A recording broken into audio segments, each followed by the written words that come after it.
Assalamualaikum warahmatullahi wabarakatuh. Thank you buat teman-teman semua yang masih support channel ini. Jangan lupa like, comment, share, subscribe, dan klik tombol loncengnya biar gak ketinggalan video terbaru lainnya. Ingat, subscribe itu gratis. Oke teman-teman, selamat datang dan selamat bergabung di channel Biners ID. Nah, kali ini kita mau bahas FRP 3K Perawat 2023. Ini buat teman-teman dari jabatan fungsional perawat terampil maupun ahli pertama. Silakan teman-teman bisa mengidentifikasi sendiri mana-mana yang masuk ke dalam jabatan fungsional teman-teman ya, berdasarkan kisi-kisi yang telah diberikan oleh pemerintah. Oke, langsung saja soal pertama. PHBS di rumah tangga adalah upaya untuk memberdayakan anggota rumah tangga agar tahu, mau, dan mampu mempraktikkan PHBS serta berperan aktif dalam gerakan kesehatan di masyarakat. Berikut ini adalah indikator PHBS di rumah tangga, kecuali apakah memberi bayi ASI eksklusif, apakah menimbang bayi dan balita setiap bulan, apakah persalinan ditolong oleh tenaga kesehatan, apakah mencuci tangan dengan air bersih dan sabun, ataukah menimbang berat badan dan mengukur tinggi badan setiap bulan. Jawabannya teman-teman. Oke, 3, 2, 1. Jawabannya adalah menimbang berat badan dan mengukur tinggi badan setiap bulan. Kita lihat. Nah, di sini ada 10 indikator PHBS di rumah tangga. Ini menjadi patokan PHBS lainnya ya. Yang pertama adalah persalinan ditolong oleh tenaga kesehatan. Yang kedua, memberi bayi ASI eksklusif. Yang ketiga, menimbang bayi dan balita setiap bulan. Yang keempat, mencuci tangan dengan air bersih dan sabun. Yang kelima, menggunakan air bersih. Yang keenam, menggunakan jamban sehat. Yang ketujuh, memberantas jentik di rumah. Yang kedelapan, makan sayur dan buah setiap hari. Yang kesembilan, melakukan aktivitas fisik setiap hari. Yang kesepuluh adalah tidak merokok di dalam rumah. Kita lihat tadi ya. Yang pertama ini memberi bayi ASI eksklusif, ini masuk ya ke dalam indikator PHBS rumah tangga. Kemudian menimbang bayi dan balita setiap bulan, ini juga masuk. Persalinan ditolong oleh tenaga kesehatan, ini juga masuk. Mencuci tangan dengan air bersih dan sabun, ini juga masuk. Yang tidak masuk dalam indikator PHBS di rumah tangga adalah menimbang berat badan dan mengukur tinggi badan setiap bulan. Ini masuk ke dalam indikator PHBS-nya di sekolah. Oke.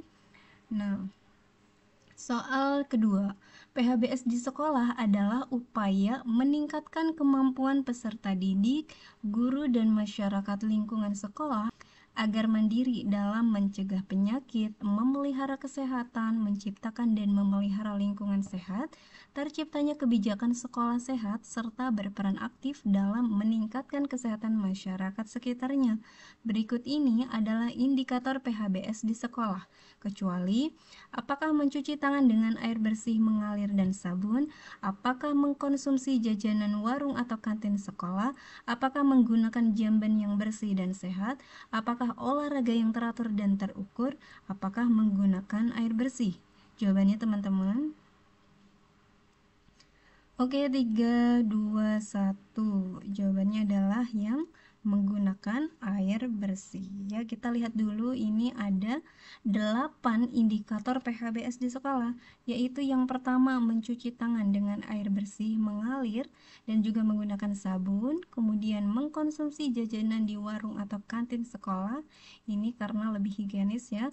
Kemudian menggunakan jamban yang bersih dan sehat, olahraga yang teratur dan terukur, memberantas jentik nyamuk, tidak merokok, maksudnya ini tidak merokok di lingkungan sekolah ya, menimbang berat badan dan mengukur tinggi badan setiap bulan. Nah, ini yang tadi di soal pertama ya, ini masuk ke dalam indikatornya di sekolah ya. Kemudian yang kedelapan, membuang sampah pada tempatnya. Oke, kita cek lagi yang tadi ya. Mencuci tangan dengan air bersih mengalir dan sabun ya, itu tadi masuk ya. Kemudian mengkonsumsi jajanan warung atau kantin sekolah, ini juga masuk. Menggunakan jamban yang bersih dan sehat, ini masuk. Olahraga yang teratur dan terukur, ini masuk. Yang bukan adalah menggunakan air bersih ya. Ini tadi masuknya ke dalam indikator rumah tangga ya, menggunakan air bersih ya.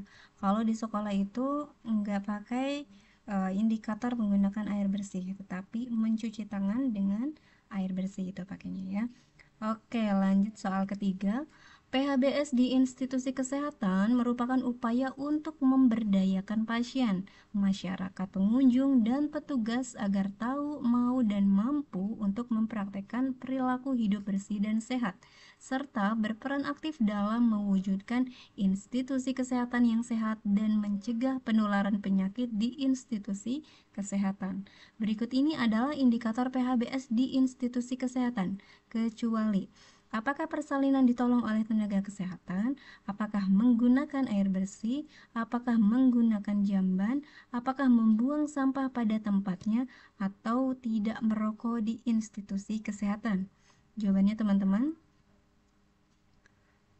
Oke, 3, 2, 1. Jawabannya adalah persalinan ditolong oleh tenaga kesehatan. Kita lihat dulu nih, ada 6 indikator PHBS di institusi kesehatan atau di Fasiankes ya. Yang pertama, menggunakan air bersih.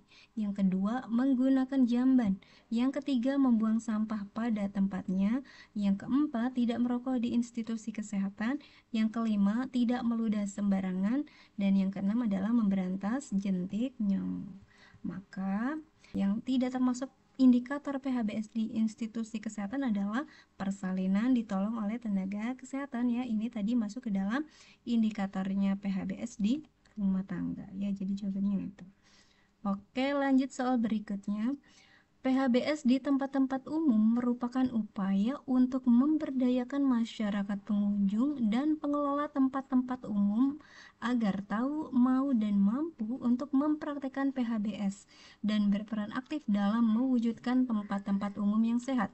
Berikut ini adalah indikator PHBS di tempat-tempat umum, kecuali apakah menggunakan alat pelindung diri atau APD sesuai jenis pekerjaannya, apakah membuang sampah pada tempatnya, apakah tidak merokok di tempat umum, apakah menggunakan air bersih, ataukah menggunakan jamban. Jawabannya teman-teman. Oke, 3, 2, 1. Jawabannya adalah yang menggunakan APD sesuai jenis pekerjaannya. Oke, kita lihat dulu, ini ada 6 indikator PHBS di tempat-tempat umum. Yang pertama yaitu menggunakan air bersih. Kemudian yang kedua menggunakan jamban, ya, jamban sehat. Yang ketiga membuang sampah pada tempatnya. Yang keempat tidak merokok di tempat umum. Yang kelima tidak meludah sembarangan. Yang keenam memberantas jentik nyamuk. Maka yang bukan indikator PHBS di tempat umum adalah menggunakan alat pelindung diri sesuai dengan jenis pekerjaan. Oke, soal selanjutnya. PHBS di tempat kerja merupakan upaya untuk memberdayakan para pekerja agar tahu, mau, dan mampu mempraktekkan perilaku hidup bersih dan sehat, serta berperan aktif dalam mewujudkan tempat kerja sehat. Berikut ini adalah indikator PHBS di tempat kerja, kecuali apakah menimbang berat badan dan mengukur tinggi badan setiap bulan, apakah tidak merokok di tempat kerja, apakah membeli dan mengkonsumsi makanan dari tempat kerja, apakah melakukan olahraga atau aktivitas fisik secara teratur, apakah mencuci tangan dengan air bersih dan sabun sebelum makan dan sesudah buang air besar atau buang air kecil. Jawabannya teman-teman. Oke, 3, 2, 1. Nah, ini jawabannya ya. Menimbang berat badan dan mengukur tinggi badan setiap bulan. Nah, kita lihat.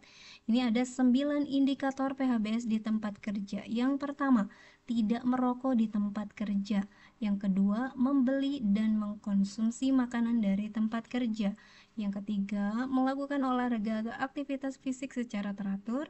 Yang keempat, mencuci tangan dengan air bersih dengan juga sabun sebelum makan ya, sebelum makan dan sesudah buang air besar ataupun buang air kecil. Kemudian memberantas jentik nyamuk di tempat kerja, menggunakan air bersih, menggunakan jamban saat buang air kecil dan buang air besar, membuang sampah pada tempatnya, serta menggunakan alat pelindung diri atau APD sesuai jenis pekerjaannya. Nah, ini ya. Jadi tadi yang APD itu hanya ada di PHBS-nya tempat kerja, oke? Nah, maka tadi kalau kaitannya sama soal itu, yang bukan adalah menimbang berat badan dan mengukur tinggi badan setiap bulan. Ini masuk ke dalam tadi di sekolah ya. Oke teman-teman, tetap semangat belajar dan nantikan episode berikutnya.